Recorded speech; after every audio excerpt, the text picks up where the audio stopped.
Susie was painfully shy. I never looked at people's faces, only their shoes. That was 20 years ago. Today, Susie gives speeches all the time for Special Olympics.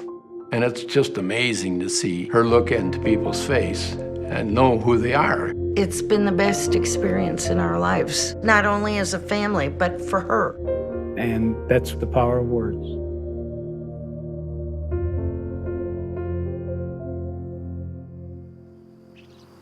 Susie was born on Thanksgiving, and the news was just horrible. It was like you had a dream, and the dream wasn't going to come true anymore. When we were first told she had Down syndrome, we didn't know quite what to expect. In the 1960s, children like Susie and other children with intellectual disabilities were told by doctors and professionals that they were never going to amount to anything. They were never going to be able to do what any normal person would do, and therefore it was better for them to be institutionalized.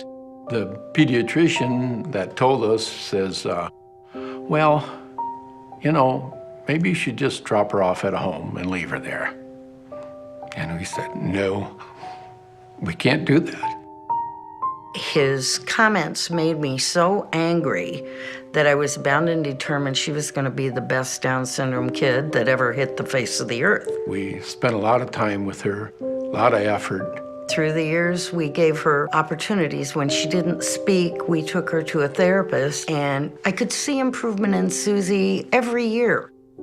But we did that for 9 years, and Susie still wasn't speaking. And that was painful to see. That was painful as a mother.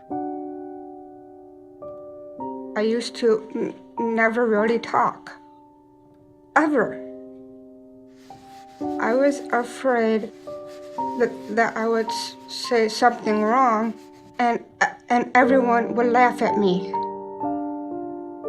The first time I was aware of how shy she was when I noticed photographers couldn't make her smile for her pictures. And she would meet someone, but would never look at them and would never hold her head up. Her head was always down. And, you know, if she didn't feel like talking to you, she wouldn't. She'd write notes. She was one who was not much of the spoken word, but she was a lot about the written word. And her mother was about the only thing in her life. She didn't really care if anyone else was around. If mother was there, everything was great. And when you think of what your family went through to get her to this point and the sacrifices that all of us had made for her, that was very sad. That was very sad.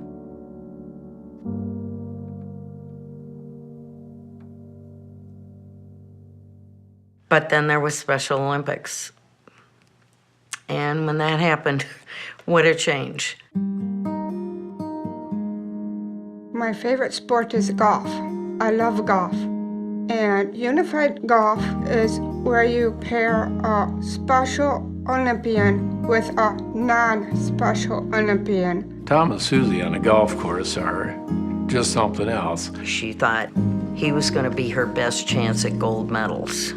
Susie is very competitive. The medal count is very big for her, and I always kid her, you know, it's time for you to win me another medal, because whatever she gets, I get. He is very supportive, and he's very sweet. Tom makes me laugh. She's written him a golf manual, which he always carries. And he also calls her his fourth daughter, which to me is very special. Susie has such a unique story and is so inspiring from where she came from and, you know, not really speaking a whole lot and sharing her thoughts via messages to taking the love that she has for what she does through sport and sharing it with people. It's a complete opposite ends of the continuum, and it has been just a growing stage for her ever since then. I learned a whole lot more than just golf. Special Olympics helped me find my voice.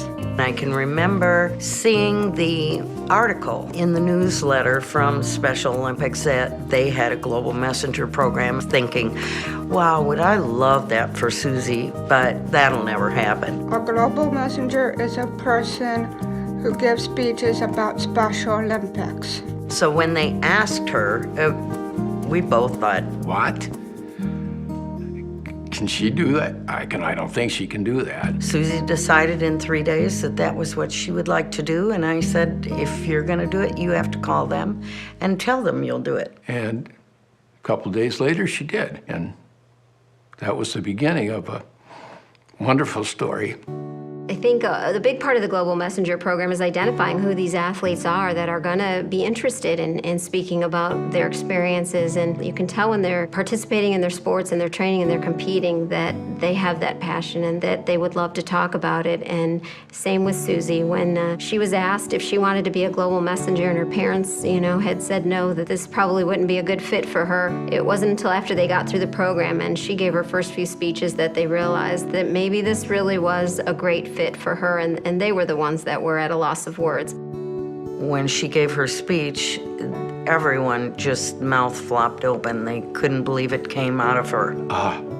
Jaws drop, They all wanted their pictures taken with her. They were all hugging her. She was all smiles. She was loving it. It was wonderful to watch, and it was wonderful to see it explode finally.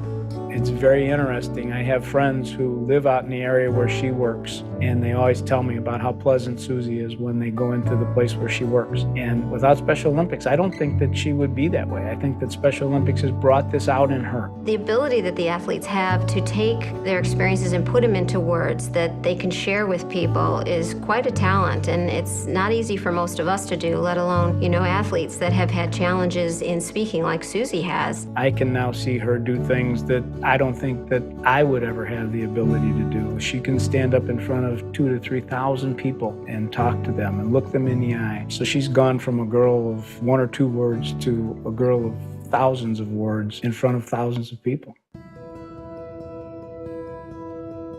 When the doctor told us Susie had Down syndrome, we didn't know what to expect. Yet as time went by, we realized that our dream was just taking a different direction, and in actuality, it's a better direction.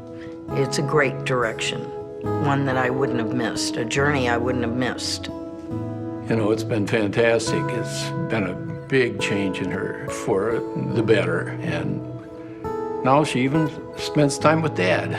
Dan was wonderful through it all. He worked very hard, worked many extra hours so that we could give Susie opportunities.